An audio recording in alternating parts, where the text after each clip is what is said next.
If you look at this mini-map, Yeah. 2 of your teammates has died. It's going to give them a lot of confidence to just push right through on you. I would be very concerned here that someone would be coming behind you. And your knife is out. Knife is out, knife is out, knife is out, knife is out. Oh, look at that. So this is the oh shit line. I'd be very careful of a C push right now. Yep. Yeah. Right? Okay, so like how many times did you watch it? No, I'm just kidding. Yeah. No, I didn't even make notes on this round. Hello, my name is Worthy, a professional Valorant coach. If you're looking to climb the ranks and improve your overall gameplay, you definitely want to leave a like and a sub and enjoy the video. One of the things I really focus on for anyone who is like silver and below is understanding the basics of the FPS. I don't even care about the utility. There's actually some times where I say stop throwing utility, you need to focus on just shooting, right? You need to focus on taking proper gunfights, spacing with your team, all that stuff. Like eliminate that part of the whole game, don't even buy them anymore, and just focus on this. So you're in a situation now where you hear someone to your right. What I would communicate at this point is I'm going to swing 3, 2, 1. That way the Sage knows what you're thinking and what you're going to do, right? If you're going to take this fight. Or you say I'm swinging on your contact Sage, right? So just communicating with your teammates so they know what they're doing, because right now it almost looks like you're AFK, right? Yeah. And there's not a whole lot going on. There's a few things you could do. I think you could actually throw the turret up top on bricks. I could be wrong. I haven't played KJ in a while. I believe you can. Yeah, so that would be able to help you find out if that person's pushing up, and that could actually support Sage. Pieces to move up with Sage and start trading with her, right? See how this fight is now individual and nothing's going on? This was something that you knew was a possibility because you could hear this harbor just stomping through here, right? So working with your teammate, being close to them, at the very least, if you were to die, then your Sage should be able to pick up an easy kill. If Sage doesn't pick up that kill, that's on Sage. You did everything that you needed to do. What you need to think about when you're in these moments is that when there's 2 of you and you know there's one of them, take your time and make sure you hit the shot, because he's got to choose one of you to kill if he's caught off guard. So if both of you are taking your time to hit that shot, you're more likely going to get the trade at that point. This is the oh shit line right here. You're being surrounded by all sides. You know how I know? If you look at this mini map, 2 of your teammates has died. It's going to give them a lot of confidence to just push right through on you. I would be very concerned here that someone would be coming behind you. And your knife is out. Knife is out, knife is out, knife is out, knife is out. Oh, look at that. So this is the oh shit line. Anytime you are facing a spot that is a potential threat, the gun must be out. 2 of your teammates have been waxed over here. Let's just put 2 players down. They've been waxed.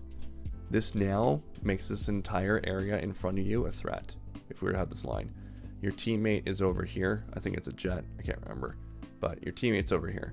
So this is your play space right here. Anything that approaches this white line is now a threat. So as soon as you go up to here, there's a chance they could be right here on you. As soon as you go up to here and face this line right here, there's a chance they could be right in front of you. And that's where you end up getting that situation. So just by quickly using the driver's protocol again, you can draw these lines in your head as to where you think these threats are going to be coming from. And that will help you make better decisions going forward. All right, so this round is about not challenging the operator, peeking with intention and peeking with one direction key. Whenever you're taking a fight and you know someone's going to be there, hold one direction key to swing out on them. Do not hold WD, do not hold WA, do not hold SD, do not hold AS. It should be one direction. The reason for this is that you get something like a natural advantage. It's called Peeker's Advantage. You ever heard of that before? Yes. So yeah, Peeker's Advantage is taking full advantage of your latency on an online platform to be able to basically be invisible for a few seconds when you peek out on someone, right? It's very, very brief in Valorant. It's not as bad as, say, Counter-Strike, for example, but there's been some games in the past where very similar to Valorant, same kind of game mode, where you swing out on someone, they cannot see you, right? So you going W and A or WD or any kind of direction where you're doing a diagonal actually cuts down on your movement speed a little bit, right? It makes it a little bit easier for the enemy to see you in time to be able to shoot you before you see them. Take full advantage of those direction keys. All right, so see how you just peeked this? Watch this again. This is a big no-no. So whenever you know someone's there, you see the shots, you can see on the mini-map to confirm, you need to swing out with one direction key. You are holding D and you're holding S.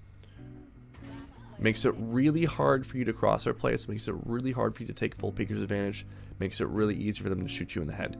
Any kind of directional movement is like a really easy shot for most people. So it basically becomes, because it's a two-dimensional move, it also is adjusting the level of crosshair. Yes. Not just the horizontal. You're bang on. You're bang on. And then the movement is a much easier shot for your opponent as well. Before we go into it, I want to make sure that I give you a couple of drills to be able to work on the things that we're just talking about there, okay? So the first one is go into a death match and mindfully swing your fights with one direction key until it becomes muscle memory. Okay. So if you know someone's there, you swing one direction key. If you are facing the oh shit line where you think you're going to probably take a fight, it's one direction key. So you can literally just run around deathmatch, hold W, hold S, hold D, hold A, and just move around like that, okay? Instead of holding direction keys, or two direction keys, okay? You can practice that skill over and over again in deathmatch. The other thing you can do is use the range, set up a sage wall, and then set the bots to practice, peek out from the wall, kill a bot using one direction key. Do it really slow. Take your time, make sure the crosshair placement's perfect. You hit the shot, you go back in, right? And gradually build up speed. We don't want to be rushing this. We want to build good muscle memory. So that means repetitions on repetition on repetitions that are all perfect. So this is an interesting fight that you're about to take. Okay, I don't remember it. Oh, yeah. Okay, so let's talk about what happened, because there's quite a bit. So the first thing is that you walked out into a threat angle. You use multiple direction keys. Multiple direction keys. Yeah. I'm lost at this point. You can see it. Yeah. The situation is that it's 1v3. You need to find a fight and try to bring the numbers down into your favor. You also want to try to get as much value out of this round as possible. That includes getting a bomb down if you can. Multiple direction keys, suboptimal crosshair placement, no clearing of dangerous angles, no slicing the pie, none of that stuff, and peeking really close from the wall. So if we go back, we can actually talk about what I'm referring to here. This is actually more of what I'm talking about. So you walk out into a threat angle. Watch this. So this is a walkout into a threat angle here, and as opposed to a jiggle peek or a peek of some sort. Yeah, a slice of the pie, right? So the first threat angle is here after you've cleared garage. That's the first one. You clear that one out. You clear this one out. You clear up top. You clear here. Okay, so you individually clear out all these angles. The thing that you want to do too is be as far away from the wall as you possibly can. So your crosshair placement is kind of a little bit all over the place right now. It is kind of where it needs to be now, but it was here by the time I was actually looking at the VOD. The other thing too is whenever you're peeking something, peek as far away from the wall as you possibly can. So as least amount of your body as you possibly can. So in this fight here, you're at a point where you can't keep the enemy in front of you because there's two on the flank. So what you need to do is force a fight here. Take a fight, force the issue in a 1v3 situation, look for the fights, and even up the odds for yourself. Oh man, oh man, oh man. That was dangerous. That was oh shit line. This is oh shit line. There you go. See?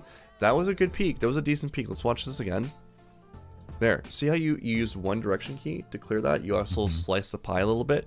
The issue here is the crouch and the shooting, right? When I see this, it means that you weren't fully committed to the fact that there could be someone here, right? You were not ready for this fight. Even though you peeked it really well, you didn't peek with the intention that you were going to take the fight. That's the problem here. Good. You looped around this peek though, okay? You looped around it instead of peeking with gusto. You get this kill. You see on the mini map, you should be like driver's protocol. You hear a fight, you take a quick little look because you're curious, right? Okay, there's one here. I'm going to swing out, not with a walk. You're going to be holding your crosshair here, and you move right to the right, and you strafe out and shoot him in the head. That's what it's going to look like. I think there's an opportunity here where you see yourself doing it really well, like an example of you doing it really well. This might be the one where I hang KO out.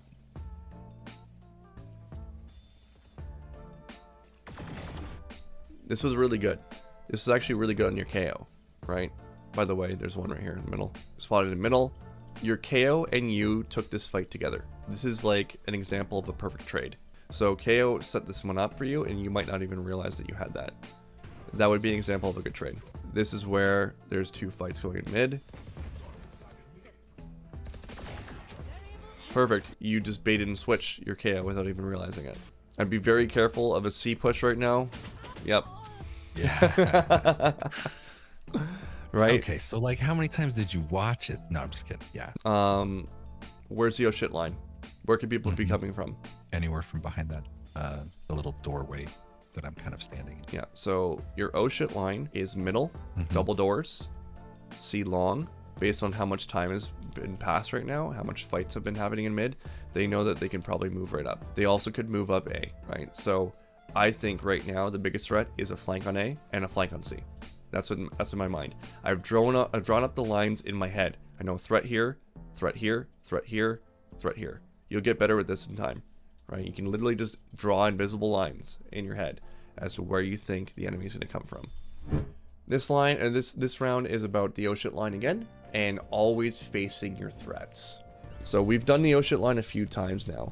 So I'm going to have you answer me where the oh shit line is. Where's the oh shit line? Yeah, to the right, along that line. Where's Just that? mid, kind of like, yeah, the doorway. It's, I mean, technically, I guess inside even. No, Phoenix is there, so the doorway. no, Phoenix is here. So the doorway is the oh shit line. Exactly. Technically speaking, 9 seconds into the round, they're probably not going to be in that position. But it's possible, right?